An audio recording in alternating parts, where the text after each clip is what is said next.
Welcome to our Beer U module on hops. Hops are one of the 4 primary ingredients that go into beer and are perhaps the most popular ingredient. Hops provide bitterness and abound in flavors and aromas that tantalize the senses. Hops that are used in beer making are the flower of the female hop plant. Hop plants come in both male and female, but the male hop plant is useless for making beer and is cultivated only for breeding. Hops grow on vines that are extremely fast growing, and hops grow best between latitudes 30 and 52, where there is a lengthy growing season and where it is mostly moist and temperate. Hops come to the brewer in a variety of formats. Sometimes a brewer will obtain and use whole flower hops or whole cone hops. Whole cone hops come with the flower largely intact. They are somewhat difficult to store and transport. Plus, they can be difficult to use in brewing as they tend to leave behind a lot of unwanted residue. More commonly used is the hop pellet. Since hops are so volatile and short-lived, growers often compress freshly harvested hops into pellets. Pellets are extremely convenient to transport, store, and brew with, making them the most widely used form of hops. Hop extracts contain the most desirable elements of the hop and none of the unwanted ones. Extracts are very convenient as they store well and are used in their entirety, leaving no residue or unwanted elements in the beer. Some extracts, in fact, are already isomerized and ready for immediate absorption into the beer. Almost all of the acids and oils contained in a hop are contained in tiny yellow sacs called lupulin glands. They are clearly visible if you split open a hop. The alpha acids, beta acids, and essential oils are all in those yellow glands. There are 3 components of the hop that brewers are really interested in. They are alpha acids, beta acids, and essential oils. These 3 elements provide bittering, flavor, and aroma for beer. Alpha acids are the chief bittering agent for beer, so they are very important. Hops added early in the boil process provide most of the alpha acids and create most of beer's bitter quality. Beta acids provide a small amount of bitterness, some flavor, and can act as a preservative. Essential oils create flavor and aroma. The floral, herby, spicy, or citrus character of beer is often provided primarily by the essential oils. Hops have a variety of properties that makes them ideal for use in beer making. Hops add the bitterness to beer, which is important for balancing versus the sweetness of malt. Hops also add many flavors to beer that can include grassy, herbal, citrusy, piney, peppery, spicy, and others. Hops add many aromas to beer, including some of those named for flavor. Hops also act as an antiseptic or preservative in beer, limiting the growth of undesirable microorganisms. Lastly, hops can also act as a foam stabilizer, helping to build and hold the head on a beer. In the brewing process, hops can be added at various points.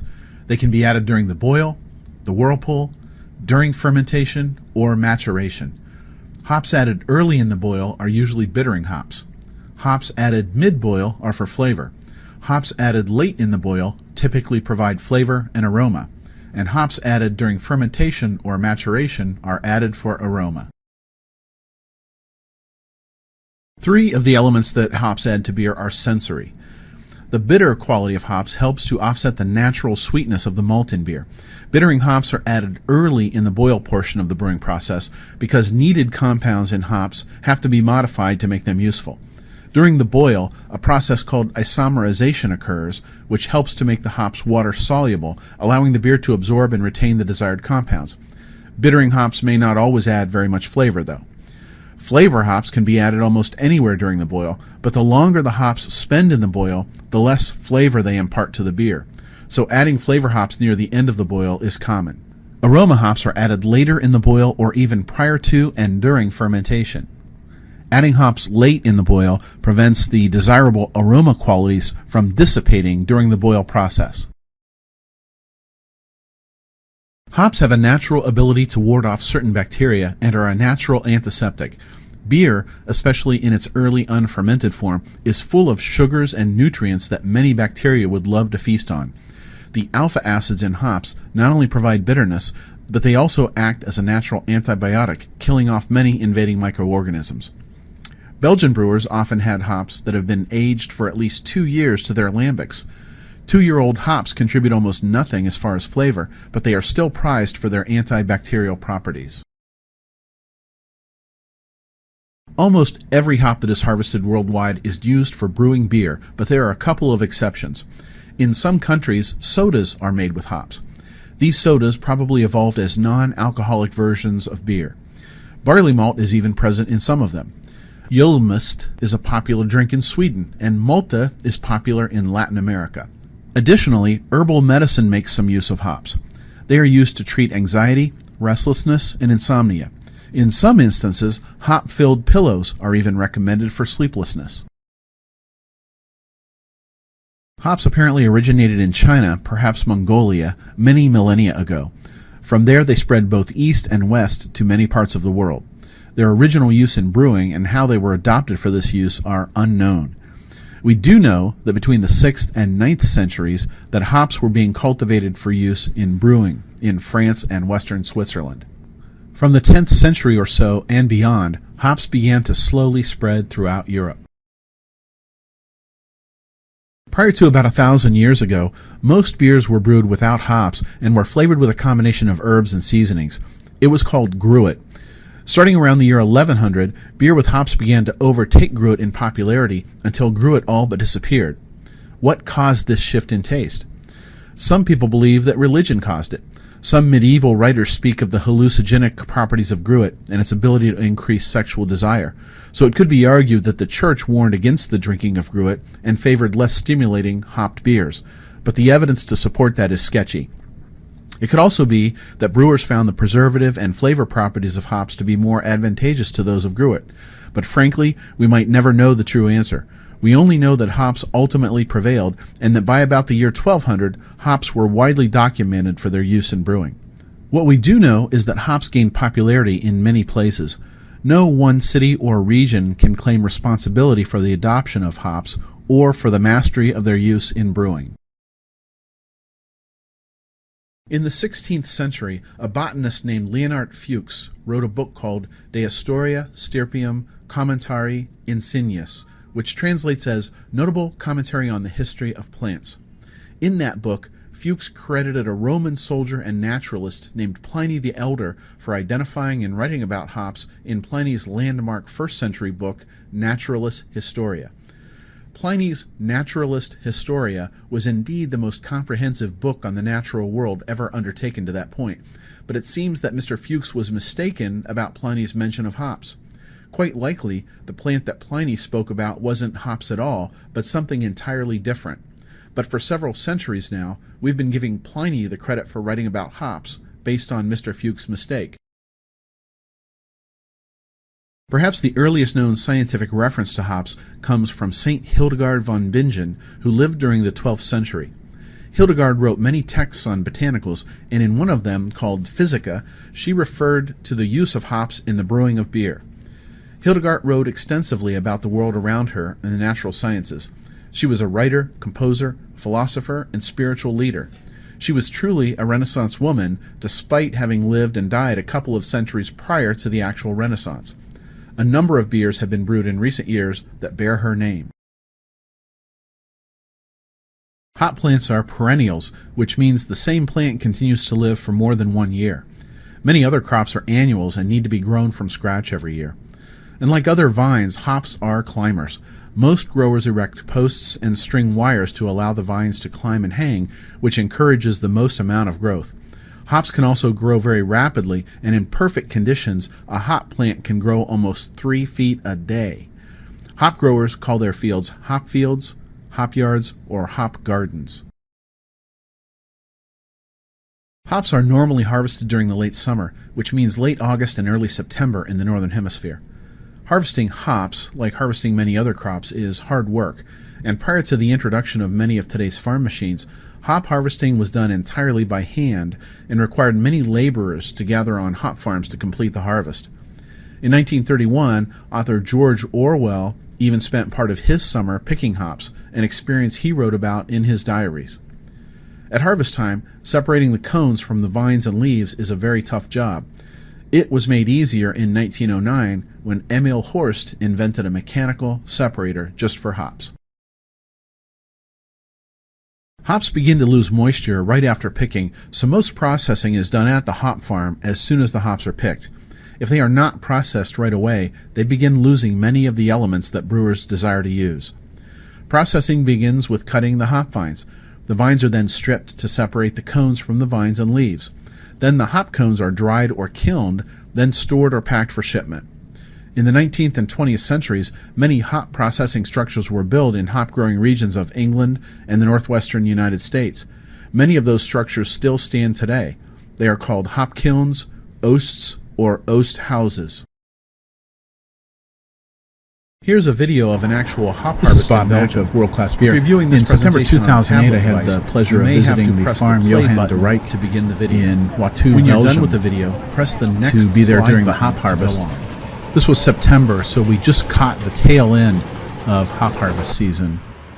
And here we see a tractor with a lift and a gentleman cutting the vines down from the overhead wires. These vines grow to be 20, 30 feet and longer, grow very quickly, and he's got a little sickle in his hand. He's cutting them off the supporting wire, just dropping them down to the ground where they can be picked up and loaded onto a tractor, which will take them into the barn for processing. We were fortunate that our tour guide that day was Renier, the Brute of Bruges, a terrific tour guide. We were joined by Michael Roos from the Van Eyck Brewery, who just recently had retired from Van Eyck at this point. A terrific person, explaining to us about some of the tools and hops in particular. Here we see a tractor just pulling out of the barn after having just dropped off a load of hop vines that it had picked up from the fields that we just saw being harvested.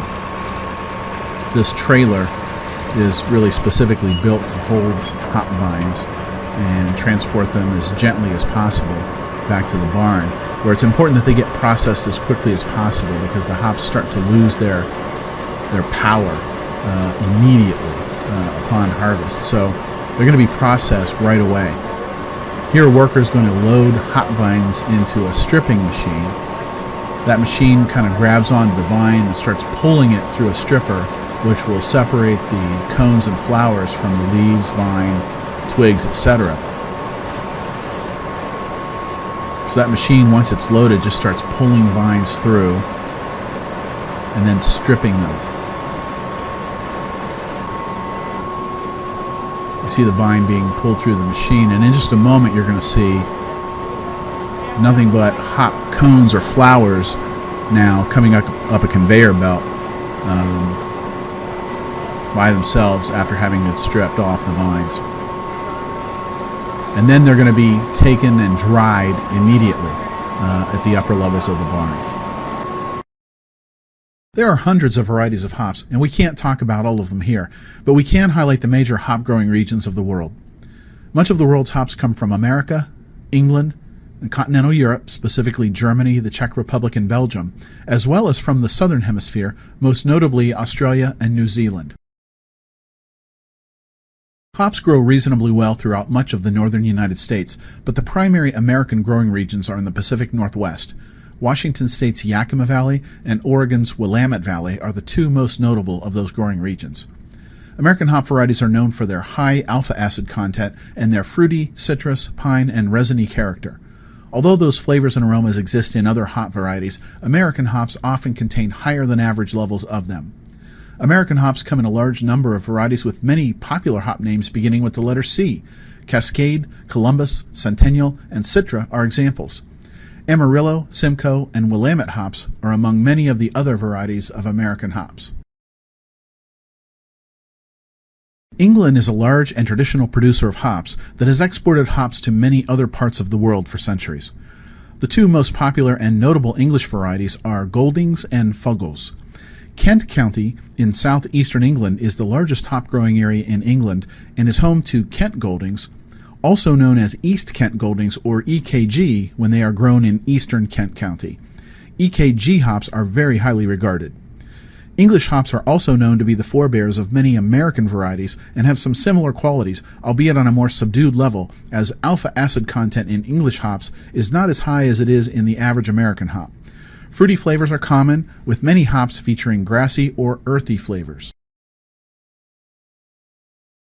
Germany is the largest and one of the oldest hop-producing countries in the world. Most German hops are grown in an area of Bavaria called the Hallertau, which is located in northern Bavaria.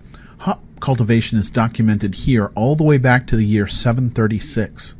Roughly 1/4 of the world's hops are grown in the Hallertau, including many historic and sought-after varieties, including the noble hops, Hallertau, Hersbrucker, Spalt, and Tettnang. The Czech Republic is also famous for growing hops and is the fourth largest producer in the world. The Saz region, or Žatec in Czech, produces the renowned Saz hop. The Žatec region is home to the Plzeňský Prazdroj brewery, which brewed the first Pilsner-style beer, Pilsner Urquell, using the Saz or Žatec hops. Australia, New Zealand, South Africa, and South America are also hop-producing regions. The Galaxy hop from Australia and the Motueka hop from New Zealand are gaining popularity in other parts of the world quite rapidly. Located south of the equator, these hop-growing regions make fresh hops available when it is early spring in the United States. And China, although it is not known internationally for its hops, is the third largest hop-producing country in the world, with most Chinese hops being used within China.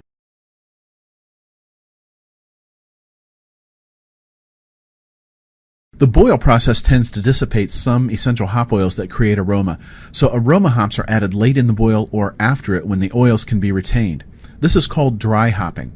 Hops prized for their aromatic qualities are used for this purpose. Wet hops are hops that were not dried or kilned before leaving the hop farm. Wet hops still carry all of the moisture with them that would normally have been dried out of most hops. Wet hops are also called fresh hops and should be used very soon after they are harvested, usually within a day or two, in order to capture the best flavors of the wet hops. Some brewers call their wet or fresh hop beers harvest beers. Hops contribute bitterness to beer, which is measured by the IBU, or International Bitterness Units. The IBU is approximately equal to the EBU, or European Bitterness Units, and the values are mostly interchangeable. IBUs are a chemical measurement, not really a true measurement of perceived bitterness. A beer with a high IBU level might not taste terribly bitter if it is also a very malty beer, as the malt content tends to balance out the hops. Conversely, a low malt beer with a moderate IBU level might taste very bitter since the malt is not present to balance it. The calculation for IBUs is complicated since there are several contributing factors. The relative amount of hop ounces added to the beer, the percentage of alpha acid content in the hops, and the length of time a beer is boiled all figure into the equation. Boiling hops modifies or isomerizes the alpha acids, so it is important to know how long the hops were boiled, as the bitterness levels change in that process. Additionally, different kinds of hops are often used in the same beer, so the equation needs to be repeated for each type of hop being added to account for varying alpha acid content. The IBU scale theoretically measures to 110 IBUs, but humans generally cannot taste IBUs beyond 85 or so on that scale. Hops are hugely popular right now with the explosion of craft beer, but what about the future? Some brewers and growers are looking towards new types of hop extracts. Hop extracts pull the most desirable elements out of the hop into a liquid and leaves behind many undesirable elements that brewers prefer to avoid. This can make the life of a brewer easier and the beer better. Hop extracts sound a little bit like cheating to some, but there are many highly respected brewers now using them in some of their best beers. Brewers are also likely to keep experimenting with different ways to add hops to beer at different times during the brewing process. For example, some brewers have recently rediscovered the value of adding hops even prior to the boil, something that seemed very unusual, but which is actually an old-world brewing practice that had since disappeared. And more commonly these days, brewers are growing their own hops. Some brewers grow some hops at the brewery or on their own hop farms where they can oversee very exactly how their hops are grown. Congratulations, you've finished the module. Hopefully you have a few minutes to take the optional quiz that is coming up. Like I said, it's optional, but if you are taking a Beer U curriculum and need to get credit for this module, you'll have to take the quiz and get at least 70% of the answers correct in order to show this module is complete. Good luck.